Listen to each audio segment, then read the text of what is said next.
എന്തുണ്ട്? ഇങ്ങനെ പോന്ന്. വണ്ടിയിലെടുത്ത് കുറച്ച് മെല്ലെ വന്നാ പോരടാ. മെല്ലെ പോകാനാ ബ്രോ വണ്ടി എടുക്കുന്നേ. വണ്ടി ഇപ്പൊ തന്നെ ഞാൻ 100-120 വന്നേ. ആ 100-120 കോളേജിന്റെ മുമ്പിലോട്ട് ഞാൻ വരുമ്പോഴല്ല ഗേൾസ് ഒക്കെ ഇങ്ങനെ നോക്കും. അതാ അതിന്റെ ഒരു ഫീല്. പിന്നെ എത്ര സ്പീഡ് പോയാലും ഞാൻ ഹെൽമെറ്റ് ഇടുന്നുണ്ടല്ലോ.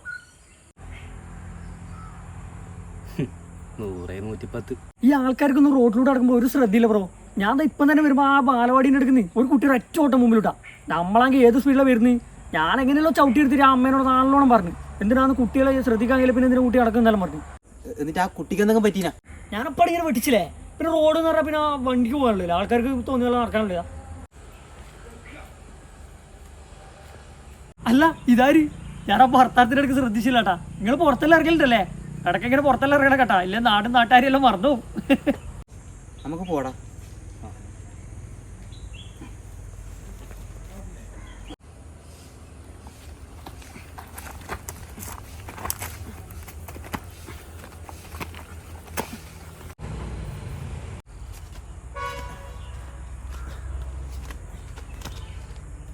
പണ്ടുണ്ടല്ല ഞാനും ഇതേപോലെ 100-110 പോയതാണ്. അന്ന് എനിക്ക് പോയത് എൻ്റെ ഈ വലത്തെ കാലും എൻ്റെ കൂടെ വണ്ടിയിലുണ്ടായ ഇവൻ്റെ അനിയൻ്റെ ജീവനുമാണ്. നമ്മളെ കാലും കയ്യെല്ലാം പോയാൽ ഇതേപോലെ ഒരു നല്ല ചങ്ങായി കൂടി ഉണ്ടെങ്കിൽ നമുക്ക് ജീവിച്ചു പോകാൻ പറ്റും. പക്ഷേങ്കിൽ ജീവൻ പോയാൽ ഒന്നും ചെയ്യാൻ പറ്റില്ല.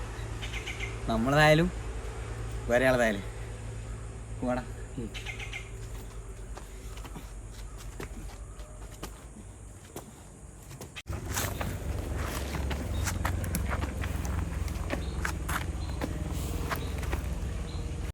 അപ്പോൾ നമ്മളിപ്പോൾ ഈ ഒരു ഷോർട്ട് വീഡിയോ ചെയ്തത് ഒരു അവയർനെസ്സിൻ്റെ ഭാഗമായിട്ട് ചെയ്തതാണ്.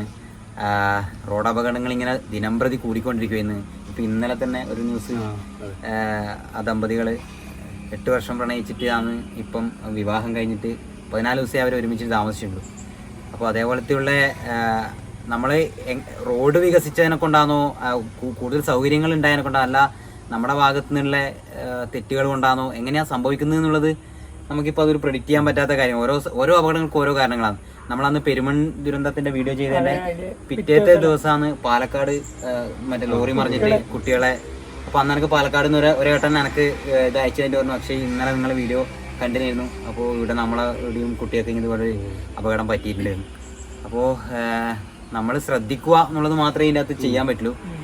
മാക്സിമം നമ്മൾ രാത്രി ഓടിക്കുമ്പോൾ ഉറങ്ങാണ്ടെല്ലാം ഉറങ്ങിപ്പോകും നമ്മളെല്ലാവരും. നമുക്കും അങ്ങനെയുള്ള ഇത് പറ്റലുണ്ട്.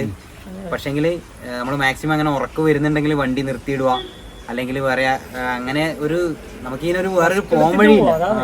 ഇതിനൊരു വേറൊരു പോം വഴിയില്ല. നമുക്ക് ഈ അപകടങ്ങൾ ഉണ്ടാകുന്നതിന് വേറെ ഒന്നും ചെയ്യാൻ പറ്റില്ല. നമ്മൾ ശ്രദ്ധിക്കുക, അതുപോലെ തന്നെ ഓപ്പോസിറ്റ് എല്ലാവരും ശ്രദ്ധിക്കുക എന്നുള്ളത് മാത്രമേ നമുക്ക് ഈ അപകടങ്ങൾ. കേരളത്തിൽ ഏകദേശം 4000-നും മേലെ ആൾക്കാരാണ് ഒരു വർഷം അപകടങ്ങളിൽ മരണപ്പെടുന്നത്. അതുപോലെ കാല് കുറേ ആയി ഇപ്പം തന്നെ. അപ്പോൾ അതുകൊണ്ടാണ് നമുക്കിങ്ങനെ ഒരു വീഡിയോ ചെയ്യാൻ വേണ്ടിയിട്ട് തോന്നിയത്. അപ്പോൾ ഈ വീഡിയോ കാണുന്നവരോട് എനിക്ക് ഇതേ പറയാനുള്ളൂ. നമ്മൾ മാക്സിമം ശ്രദ്ധിക്കുക, ഹെൽമെറ്റ് യൂസ് ചെയ്യുക, സീറ്റ് ബെൽറ്റ് ഇടുക, അതുപോലെ തന്നെ ഉറക്കം വരുന്നുണ്ടെങ്കിൽ മാക്സിമം രാത്രി യാത്രകൾ ഒഴിവാക്കുക, എല്ലാവരും സേഫായിട്ട് പോവുക. അത്രേ നമുക്ക് പറയാനുള്ളൂ. അപ്പോൾ വേറൊരു വീഡിയോ ആയിട്ട് വരാം. ബൈ.